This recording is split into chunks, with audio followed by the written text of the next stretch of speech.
అందరికీ నమస్తే. ఒకే చెరువులో ముగ్గురి మృతదేహాలు. అందులో ఒక ఎస్ఐ, ఒక కానిస్టేబుల్, ఒక కంప్యూటర్ ఆపరేటర్. ఎస్ఐ పనిచేస్తున్న పోలీస్ స్టేషన్ వేరు. కానిస్టేబుల్ మహిళా కానిస్టేబుల్ పనిచేస్తున్న పోలీస్ స్టేషన్ వేరు. Computer operator private operator. ఏ పోలీస్ స్టేషన్‌కి సంబంధం లేదు. ఆయన ఒక సహకార సంఘంలో కంప్యూటర్ ఆపరేటర్‌గా పనిచేస్తున్నారు. అప్పుడప్పుడు బీబీపేట్ పోలీస్ స్టేషన్‌కి వెళ్ళి అక్కడ ఉన్న ఏదైనా రిపేర్ వస్తే కంప్యూటర్‌లో రిపేర్ వచ్చినప్పుడు, ఏదైనా ఇబ్బంది వచ్చినప్పుడు మాత్రమే పోయి విజిట్ చేసేవాడు. కానీ ఏమైంది? ముగ్గురు ఒకే చెరువులో ముగ్గురు మృతదేహాలు దొరకడం వెనుక అసలు సంగతి ఏంటి? ఇది ప్రస్తుతం పోలీసులు బయటికి చెప్పలేకపోతున్నారు. తెలిసినా తెలుసుకునేందుకు ఇంకా ప్రయత్నాలు చేస్తున్నారు. ఎందుకంటే క్రమశిక్షణకు మారుపేరైన పోలీస్ డిపార్ట్మెంట్‌లో ఇట్లాంటివి ఈ మధ్య వరుసగా తరచుగా జరుగుతుండడం కొంత హాట్ టాపిక్ చర్చనీయాంశంగా మారింది. అసలు పోలీస్ స్టేషన్‌లు ఏమవుతున్నాయి? పోలీస్ స్టేషన్‌లలో ఈ లవ్ అఫైర్స్ ఎందుకు జరుగుతున్నాయి? అనేది ఇప్పుడు ఒక చర్చనీయాంశంగా మారింది. విషయానికొస్తే కామారెడ్డి జిల్లాలో జరిగింది ఇదంతా కూడా. కామారెడ్డి జిల్లా బిక్కునూరు ఎస్ఐగా పనిచేస్తున్నారు. ఆయన పేరు సాయి కుమార్. తర్వాత బీబీపేట్‌లో కానిస్టేబుల్ శృతి, నిఖిల్ కంప్యూటర్ ఆపరేటర్. ఈ ముగ్గురు మృతదేహాలే ఇప్పుడు ఎక్కడ దొరికినాయి? సదాశివనగర్ మండలం అట్లూరే ఎల్లారెడ్డి చెరువు అంటారంట దాన్ని. ఆ చెరువులో దొరికినాయి. నిన్న మధ్యాహ్నం 2:25 ఎస్ఐ సాయి కుమార్, కానిస్టేబుల్ శృతి వీళ్ళిద్దరి ఫోన్లు ఒకేసారి స్విచ్ ఆఫ్ అయినాయి. ఎస్ఐ మిస్ అయ్యిండు, కానిస్టేబుల్ మిస్ అయ్యిండని నిన్న మధ్యాహ్నం నుంచి పోలీస్ డిపార్ట్మెంట్ సర్చింగ్లో ఉన్నది. అయితే ఒక చెరువు దగ్గర ఇలా ఆనవాళ్ళు కనిపించినాయి. ఒక చెరువు కట్ట పైన, ఈ సదాశివనగర్ చెరువు కట్ట పైన ఎస్ఐ కారు కనిపించింది. ఎస్ఐ సాయి కుమార్ కారు మాత్రమే కనిపించింది. తర్వాత లేడీ కానిస్టేబుల్ శృతి చెప్పులు, ఫోను ప్లస్ ఆ నిఖిల్ అనే కంప్యూటర్ ఆపరేటర్కి సంబంధించిన చెప్పులు కూడా కనిపించినాయి. నిన్న నుంచి సర్చింగ్ స్టార్ట్ చేసిండ్రు. సర్చింగ్ స్టార్ట్ చేస్తే కానిస్టేబుల్ శృతి, కంప్యూటర్ ఆపరేటర్ నిఖిల్ వీళ్ళిద్దరి డెడ్ బాడీస్ రాత్రి దొరికినాయి. ఈరోజు మార్నింగ్ 8:39 టైంలో SI Sai Kumar dead body కూడా దొరికింది. అసలు ఏమైంది?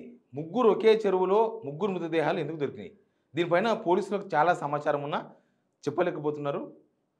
అక్కడ ఎస్పీ మాట్లాడినారు. ఒకసారి వీడియో చూడండి.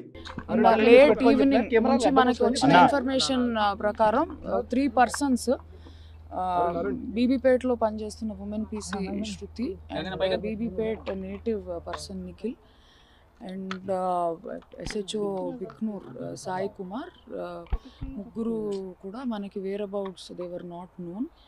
సో నిన్న లేట్ ఈవినింగ్ నుంచి అంటే వాళ్ళ లొకేషన్ అది చూస్తూ సెర్చ్ చేస్తే మనకి లేట్ నైట్ ఒక అంటే body of women PC Shruti and Nikhil మనకి రాత్రి అరౌండ్ 1 o'clock మనం ట్రేస్ చేయగలిగాము ఇక్కడ చెరువులో. సిమిలర్లీ ఇప్పుడు SI Sai Kumars body is also found in water. So ఇవి 3 అన్యాచురల్ డెత్స్, వెరీ అన్ఫార్చునేట్. ఏ సర్కమ్స్టాన్సెస్లో జరిగాయి, what could be the reason అన్నది మనం ఇప్పుడు ఏమీ అన్నెసెసరీ కంజెక్చర్ వద్దు, మనం ఎంక్వైరీ చేద్దాము. పోలీసులు బయటికి చెప్పలేకపోయినా అక్కడ స్థానికులు చెప్తున్న సమాచారం ప్లస్ వాళ్ళ బంధువులు చెప్తున్న సమాచారం, తోటి కానిస్టేబుల్స్ ఆ పోలీస్ డిపార్ట్మెంట్లో ఉన్న వాళ్ళు చెప్తున్న సమాచారం, మీడియాలో వచ్చిన వార్తలు, సోషల్ మీడియాలో వచ్చిన వార్తలు అన్నీ కలగలిపి ఫైనల్గా ఈ ముగ్గురు మధ్య అక్రమ సంబంధం ఇక్కడ దాకా తీసుకొచ్చింది అనేది మాత్రం చాలా క్లియర్గా కనబడుతుంది. శృతి ఆల్రెడీ భర్తతో విడిపోయింది. సాయి కుమార్ పెళ్ళయింది, 2 పిల్లలు ఉన్నారు. నిఖిల్కు పెళ్లి కాలేదు. సాయి కుమార్ ప్రస్తుతం బిక్నూర్ పోలీస్ స్టేషన్లో పనిచేస్తున్నారు ఎస్ఐగా. కానీ అంతకుముందు బీబీపేటలోనే పనిచేసిండ్రు. 2 months బ్యాక్ వరకు బీబీపేట ఎస్ఐగా పనిచేసిండ్రు. శృతి అక్కడనే కానిస్టేబుల్గా పనిచేస్తున్నారు. వాళ్ళిద్దరి మధ్య అక్రమ సంబంధం ఏర్పడ్డది అనేది చెప్తున్నారు. అందుకే అసలు పోలీస్ స్టేషన్లలో ఏం జరుగుతుంది, ఎవరైనా కంప్లైంట్ ఈయనకి వస్తే గంటలు కూర్చోబెడతారు కానీ పోలీసులు. కానీ ఈ లవ్ అఫైర్లు, ఈ అక్రమ సంబంధాలకు అడ్డాగా పోలీస్ స్టేషన్ ఎందుకు మారినాయి అనేది ఒక క్వశ్చన్. వీళ్ళిద్దరు అక్రమ సంబంధం నెరుపుతూ వచ్చిండ్రు. సాయి కుమారు సడన్గా ఒక 2 months back 3 months back Bibipet నుంచి బిక్నూర్కు ట్రాన్స్ఫర్ అయ్యారు. ట్రాన్స్ఫర్ అయిన తర్వాత ఈ నిఖిల్ శృతి, కంప్యూటర్ ఆపరేటర్ నిఖిల్ శృతికి మధ్య మళ్ళీ అక్రమ సంబంధం. వీళ్ళు అది కొనసాగిస్తున్న టైము బహుశా మరి ఎవరిని పెళ్లి చేసుకోవాలనుకున్నారో తెలియదు. కానీ ఉన్న ఫలంగా వీళ్ళు ముగ్గురు ఒకే చెరువులో చనిపోయినట్టుగా బయటకు వచ్చేసింది వాళ్ళ మృతదేహాలు దొరకడంతో. అసలు ఎవరిని చంపారు అనేది ఒక పెద్ద ట్విస్ట్ ఇక్కడ.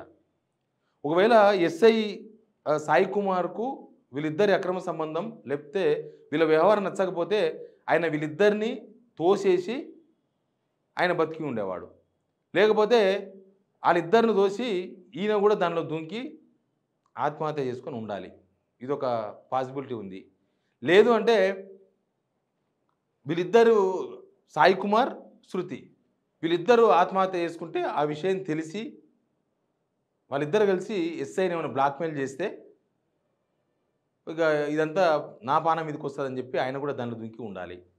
అసలు ఫస్ట్ ఉన్న అనుమానం ఏంటంటే ఎస్ఐ కారు ఉంది, వీళ్ళిద్దరిది కానిస్టేబుల్ది, కంప్యూటర్ ఆపరేటర్ చెప్పులు, ఫోన్లు ఉన్నాయి. కాబట్టి ఖచ్చితంగా ఎస్ఐ వీళ్ళిద్దరిని తోసేసి ఈయన పారిపోయి ఉంటాడు, జస్ట్ కన్ఫ్యూజ్ చేయడానికి కారు అక్కడ వదిలేసిపోయి ఉంటాడు అనేది ఒక ఫస్ట్ వచ్చిన అనుమానం. ఎందుకంటే ఇద్దరి మృతదేహాలు దొరికినాయి, ఈయన డెడ్ బాడీ దొరకలేదు పొద్దుగాల వరకు. కాబట్టి అదొక చర్చ ఉండే. కానీ ఫైనల్గా ఏమైందో తెలియదు. అసలు ఎవరిని తోసేసిండ్రు, ఎవరిని చంపినరు. అసలు శృతి, కానిస్టేబుల్ శృతి వాళ్ళిద్దరిని చెరువు కట్ట దగ్గరికి పిలిచి అక్కడ మాట్లాడుకునే సందర్భంలో ఏమైనా గొడవ అయ్యి ఒకరినొకరు తోడ్చుకొని ఆ చెరువులో పడ్డారా, లేకపోతే సాయి కుమార్ను శృతిని ఇద్దరిని ఈ కంప్యూటర్ ఆపరేటరే తోసేసి ఆయన దానిలో దూకిండా, అసలు ఏమైందో తెలియదు. ముగ్గురు ఇదొక అనుమానాస్పద కేసు. ఎందుకు అనేది మాత్రం క్లారిటీ వచ్చింది, కానీ ఏం జరిగింది అనే విషయంలో మాత్రం క్లారిటీ లేదు. అయితే ఈ మధ్య కాలంలో తరచుగా పోలీస్ స్టేషన్లలో ఇట్లాంటివి జరుగుతూ ఉన్నాయి. మనకు తెలుసు ములుగు జిల్లా వాజేడు ఎస్ఐ మొన్ననే రీసెంట్గా రాజేష్ అనే అతను కూడా రివాల్వర్తో కాల్చుకుని ఆత్మహత్య చేసుకున్నాడు. ఎప్పుడో కాదు, ఇదే నెల డిసెంబర్ 2వ తేదీన. ఏంటి అని చూస్తే అక్కడ అనూష అనే ఒక అమ్మాయి ట్రాప్ చేసింది అతన్ని. ఆమెకు ఆల్రెడీ పెళ్ళయి విడిపోయినరు భర్తతో. ఈ రాజేష్తో ఒక రాంగ్ డైల్ కాల్తో పరిచయం అయింది. వీళ్ళిద్దరూ కొంత వ్యవహారం నడిపించారు.